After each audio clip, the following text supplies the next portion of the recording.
We are heading outdoors with Lauren Azoury. She is a park naturalist at the West Bloomfield Parks. Thanks for being with us. Do you have any frogs over there with you? We do. Our tree frog is behind me in that tall tank back there. I think he got a chuckle out of your joke, as did I. Ribbit, ribbit, ribbit. How are things going over there at the parks? Good. Personally, it was my favorite season. I know fall is a lot of people's favorite season. It's a great time to get outdoors. And we're still offering a lot of really unique and rethought out COVID style outdoor programs that have been well attended. So we're really enjoying it over here right now. Thanks for asking. I just came from up north and the colors are starting to turn bright red and orange. It's so beautiful to see the trees turn. So, any outdoor fall activities that you have planned? Yeah, one of our really popular activities, usually in mid-October, is our hay rides. And obviously with COVID, it's a little bit trickier this year to join hay rides with families that you don't know. So we've revamped them to be what we call our group hay rides. And they're for a group of 20 or less of your own choosing. So the fee covers you and your 20 people or less. If you just want to do your family of 4, you're welcome to do that. And then you get your own hay ride. And it's a nature-based hay ride. So it's not just one little stroll around the block. We make fun stops and learn about fall color changes and different animals in the park that you're passing along the way. And then you get a craft kit to go, as well as like donuts and cider to go, and blankets. So we're providing fun little blankets for you to go off in the park after your hay ride's over and enjoy some fall color viewing. Marchbank Park that week of our hay rides is gorgeous. October 14th, 15th, and 16th are the choices. And it's the fall colors, like you said, up north are great. They're starting to head down our direction for the good colors. Those leaves are, especially the maples with the extra sugar and things in them, they give the extra reds, and we have a lot of maples at Marchbank. So it's beautiful there for our group hay rides. That is so awesome. For people that maybe can't take part in the hayride, what do you recommend they do to get out and enjoy the colors? Like, how can they educate themselves as they're taking that outdoor stroll? Yeah, well, there is actually a fall color hotline that you can call, provided by the state of Michigan, and the state of Illinois has one as well. So you can always call the fall color hotlines, which is kind of a funny thing, but also fun to do. And it tells you when peak season is predicted in your area, so if you're really looking. But I always say it's really neat to see the change happen. So if you go out one day and then a few days later make new observations and go out the next day on the same trail, it's kind of unique to see how that's happening. So West Bloomfield Parks, we have multiple parks and multiple trails. So you can go to wbparks.org and check out the trail systems that we have, print maps and take them with you if you don't know the trails, if you've never been on them before. And it's a great way to explore. Some are short, little small loops that still get you some great colors, like Bloomer Park off of Green Lake Road. It's very, very small loop, but it's beautiful. So if you have little kids, that's a great one to do. Some of our longer trails, like our trail network or our nature preserve, are a little bit more unpaved and crushed limestone, but still gorgeous. So whatever fits your needs and your group that's going to go hiking's needs, you can find it on our website and print a map and check it out.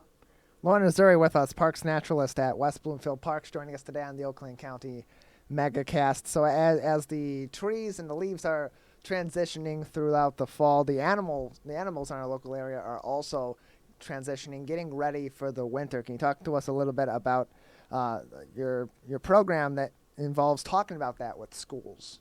Yeah, so a lot of times this time of year we do field trips. With COVID is a little bit different this year. We are doing them via Zoom, but we like a fun phrase here. We call fall's the time to get ready. So right now what all the animals are doing are getting ready for winter. So fall is a big time to prep themselves to survive winter, whether that be by migrating. So multiple birds do stay here in Michigan if they're seed eaters, but bluebirds and other birds that are insect eaters, obviously not very many insects flying around in the wintertime. So those birds do start to migrate this time of year. As far as other animals that stick around, groundhogs are our only true hibernators in this area, and they are fattening up for winter. So they're eating lots, and their body is going to slow down immensely. Actually, it's pretty crazy how hibernation works for these mammals that do hibernate, like a groundhog. So their heart rate slows down to like 4 to 5 beats per minute, and they only breathe once every 4 minutes or so. So when we say hibernation state and you're slowing your body down, they really, really, truly are. Bears, which we don't have in West Bloomfield, but up in northern Michigan, there are black bears. They are not true hibernators, but they are still preparing for winter. So they do wake up periodically in their dens. They even have their babies during the winter and care for them in their dens. So even though the typical thing that people say is, oh, bears are hibernators, they really aren't true hibernators. They're what we would consider a deep sleeper. So all different animals are doing different things depending on what their food source is.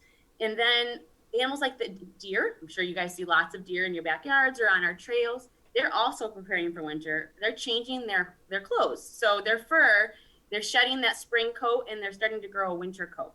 So the thicker fur they grow in the winter time is pretty cool. Each little strand of hair that they have is hollow. So we call it hair air. And if you own a down coat, you know how warm those really can be. And air is actually an insulator. Not something you think of commonly, but we use it all the time as an insulator with that down feathers that trap air inside our coats that we wear in the winter. Animals did that first. We got that idea from them. So they, if they're sticking around and preparing for winter to stay awake all winter and be active in the winter, then they're changing their fur a lot right now. There's a cool weasel that actually changes its color completely. So it sheds its brown fur and starts to grow white fur so that it can blend in better with the snow. So lots of good nature tricks in the fall and lots of different animals getting ready for fall, which I can definitely expand on more if you want to learn more about that. So what are the deer going to be eating? Because they've already munched away all my hostas and my other plants, and they started on my hydrangea. So once those go away, what will they be munching on throughout our backyards? Yeah, great question. So animals that remain active in the winter generally change their diet for the fall and winter seasons. So right now acorns are a great source of food for them, black walnuts, things like that. That they can find in the wild, as well as you know, some of your garden plants too. So they are herbivores, they're plant eaters. They like new buds and things like that, so they might be eating some of the fall plants that are starting to bloom, like asters, before they come to flower. But generally, in the spring and summer, they're herbivores, so they eat leaves and plants and buds of plants that are starting to grow. But in the wintertime, they do a thing called browsing. Browsing is a fancy term for basically eating twigs. And eating the woody parts of plants. So they'll peel off the outer bark of the tree or of the stick or branch, because that part isn't nutrients. That is protecting the tree. It's like a Band-Aid. So they'll peel that part back, and then they'll munch on the inner bark or the cambium layer, the different layers inside the plant or the tree that has good nutrients. So they actually eat sticks in the wintertime more so than they do all that good green stuff. I always learn so much when you guys come on the show. It's amazing. So good. That's my goal. I'm glad. I love teaching about nature. And I think if it just sparks a little curiosity in you and you take your family outside or you take a friend outside and teach them to, pass it on, definitely. The more we learn, the more we appreciate nature. So that's really the core of our education mission, really, is just to get you excited and appreciate nature just by learning one or two fun new things. So just like the animals, so many of us humans like to hibernate in the wintertime as well. But I would think that it's great to be able to bundle up, get outside, and walk and explore. Do you have some of this information on your website so it could be a guide for parents so they're not just making up their own fun facts for their kids? Absolutely. So we do have a nature education page on our wbparks.org website. If you look for the location of Recreation Activity Center, that's where the nature room is located, the room I'm standing in now, where all of our live animals live and help me teach as well. And under the Recreation Activity Center page, there's a nature page. So it'll tell you about upcoming programs that you can attend and different things to help your family and come and chat with us. We have open hours too. We call them our Nature Outdoor Explore Hours. During COVID times, we're only doing those outdoors, and we have a really awesome outdoor natural play area. So it's a free program for you and your kids to come and explore. And there is always a naturalist on hand. So you can pick our brain. We love chatting with people and giving them ideas of activities to do. We also have mommy and me hikes. And during that time, I really, really connect with the kids, but I also really connect with the parents, because that's just as important. Providing them with reassurance that it is okay to take your kids outside on your own, even if you don't know all the answers.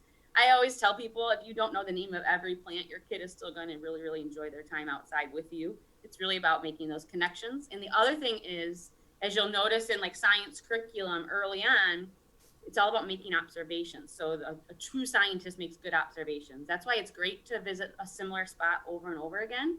So if you live close to the rec center and you want to go to our Civic Center trails behind our nature room, and you go this week, and then you show your kid in a few weeks the same spot, like just observing what's happening outdoors and why is it changing, sparks curiosity and starts to build really good scientific building blocks for later on in later years as you become a student in middle school and high school as well.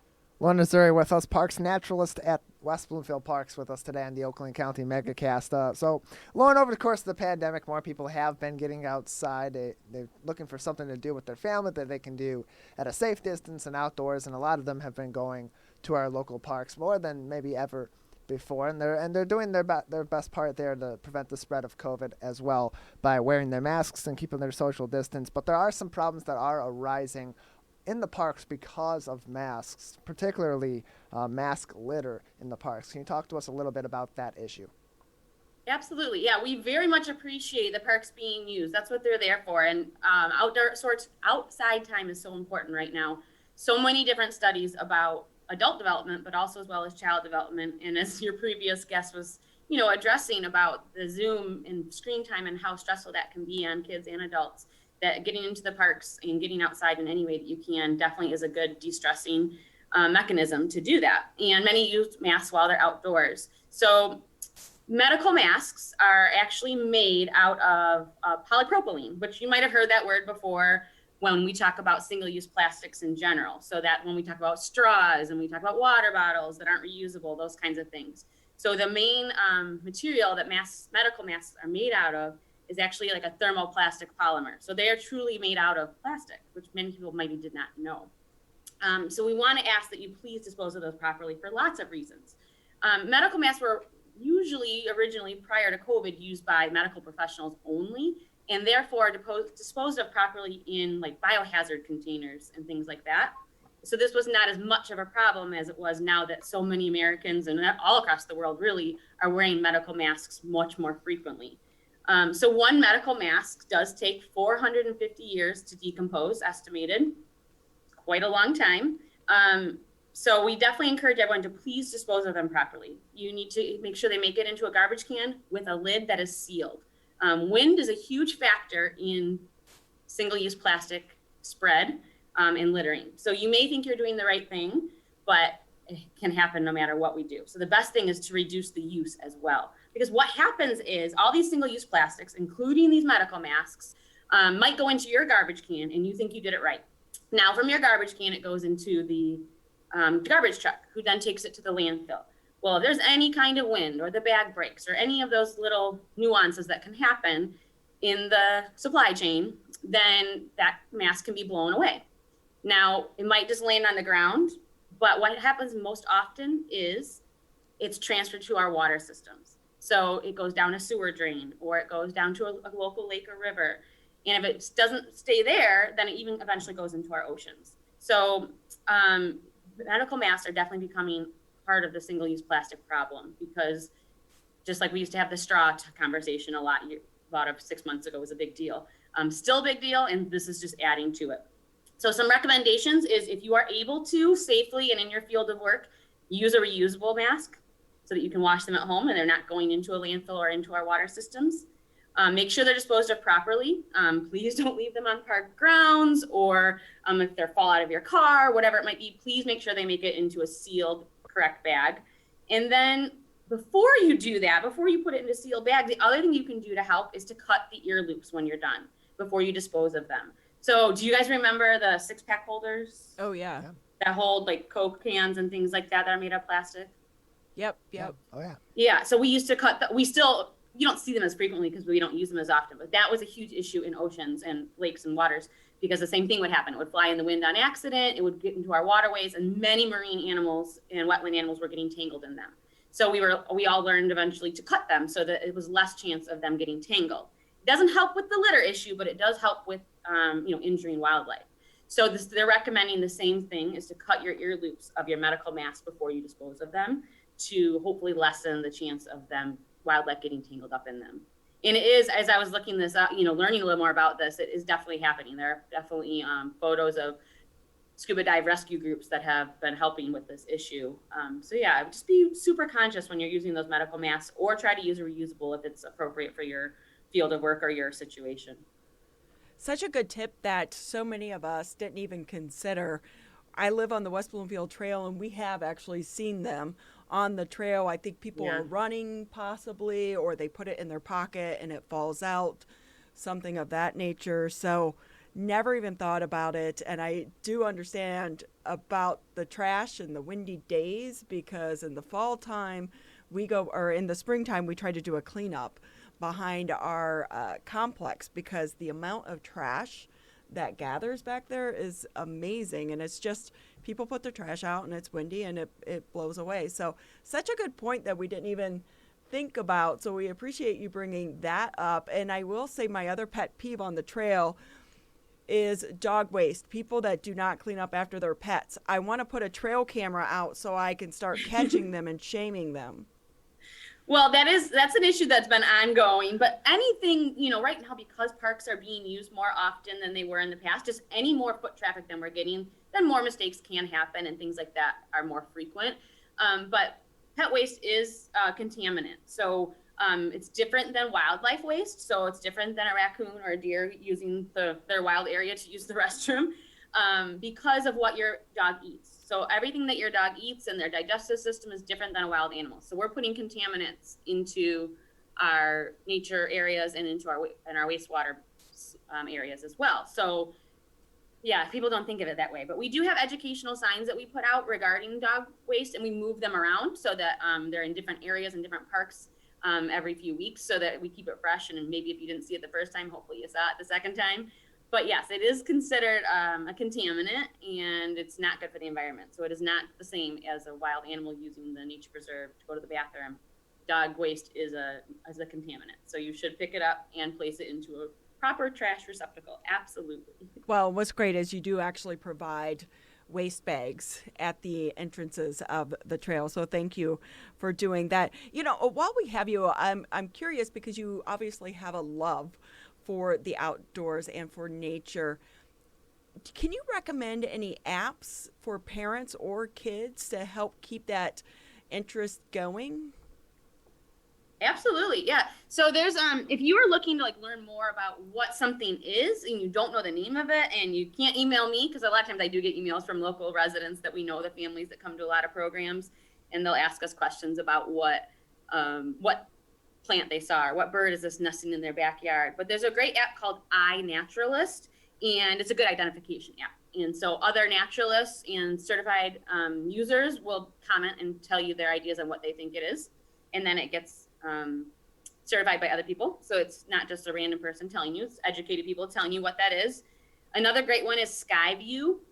If you're into night astronomy and you want to learn some of the constellations, it's a really cool app that you can hold up to the sky, and it connects the dots of the stars for you and tells you what constellation is what. So that one's really cool. It also shows you where the planets are, because they change as well. So that's a cool astronomy app that I love, the Skyview app, and then the iNaturalist app. Another one is eBird. So some of our nature staff here are big bird nerds, and they love to learn and find new birds. So eBird is a good birding app as well. As far as those are great for a little bit older children. As far as younger kids, we just encourage the good old fashioned nature journal. Take a notebook out and work on those writing skills by drawing a picture of what you see, and then referencing that notebook again. So nature journaling, one of our other nature staff, Miss Kathy, loves to teach nature journaling. And with my kiddo right now in kindergarten, and seeing how important drawing is to learning writing skills in the future, go back old school for sure, and just bring out a notebook with you too. But yeah, eBird, iNaturalist, and Skyview are some great apps to educate yourself on different things outside. That is so great to know. I will say I love Skyview, but the issue with that is sometimes I'm walking at night and I have it up as I'm walking and I get distracted. And sometimes my dog will pull, and all of a sudden I'm face down as she, sees a bird or a squirrel, and she takes off, and I'm up trying to see. It is one of the best apps, so I think it's 99 cents or something to download. So Laura, just a few more minutes here with us on the MegaCast. Anything that you want to get out that maybe we didn't touch on? Yeah, so the other thing, I know it's kind of pertinent to your previous guest. We know that, schooling right now is more challenging than it's ever been. So we are offering Nature for Homeschoolers programs. This is something that we've offered in the past as well, but I feel like it's more prevalent right now than ever before. So even if you aren't a true homeschool family or homeschool group and you're just looking to have a new way of educating your kids, taking a break from your traditional route currently, then we definitely invite you to check out our website at wbparks.org to check out our Nature for Homeschoolers programs. They're super hands-on. Everything's going to be outdoors, and COVID precautions will be taken. Everyone has their own individual workstations. We go on a hike as well. So we focus a lot on STEM. So there's still a lot of science, but we kind of integrate everything. Like I said, we'll be reading, we'll be writing, we'll be doing all those things, and we make it tons of fun and interactive. So just another option for families out there right now that might be struggling with, first of all, getting their kids outside because they're in front of a screen for so long lately, and just doing a different form of education as well. So yeah, check out our Nature for Homeschooler programs. They're hopefully going to be a big resource for our community. We love to help out. Of course we love education, but we really love to be something that our community looks to us for a good resource for outdoor education. And so that's just another option. We offer lots of fun hikes and family programs as well, but I just thought Nature for Homeschooling was a little bit more applicable currently right now to mention. Most definitely. So how does that work? Does a parent need to sign up, and is it a weekly class or bi-weekly, and is there a cost associated with it? Yep, there is a nominal fee. It's $7 per child. And depending on the age of the child, we kind of run it like our summer camps. So you are welcome to leave your child with us if you fill out the camp release forms, the drop-off forms, so that we know enough safety information about them to have them here, or you can stay with your child. So we give the option to the families to choose for Nature for Homeschoolers if the adults want to stay and learn alongside their kid, or if they want to drop off if they meet the age requirements for that. And we offer it in every seasonal guide. So our fall guide just came out not long ago. And so we have 2 sessions for older kids and 2 sessions for younger kids in the fall guide. And then we'll offer them again in our winter guide coming up as well. So they're offered a couple times per season. Laura Azoury with us. She's a park naturalist over at the West Bloomfield Schools or West Bloomfield Parks. Thank you so much. Lauren, I have to tell you, I think a lot of parents right now, if they just heard that, they're like, what do you mean? I can drop off my kid with them? Yes, you are going to get a surge of people wanting to do that because even parents need breaks every once in a while. Agreed. I have a 5-year-old at home, a new kindergartner, and I understand, absolutely. So yeah, like I said, we like teaching that way. This is the way we've always taught. It's just natural for us, no pun intended, to teach in the outdoors and use the outdoors as a resource. So we're well equipped to do so. We have good resources to do so here. We've got great animals that help us teach as well. So our turtle will come out and be a teacher sometimes. And we've got all of our other biofacts, fur and nests and things to help explore. So we definitely have things that not every parent has, which makes it unique as well. You're so awesome. Your team over there, you're such a knowledgeable team, but also such a fun team. We're lucky to have all of you here in the West Bloomfield area. Thanks so much for being with us. Have a happy Tuesday. Get out and enjoy this beautiful, beautiful day. Thank you so much for having me. It's great speaking with you and all of our community.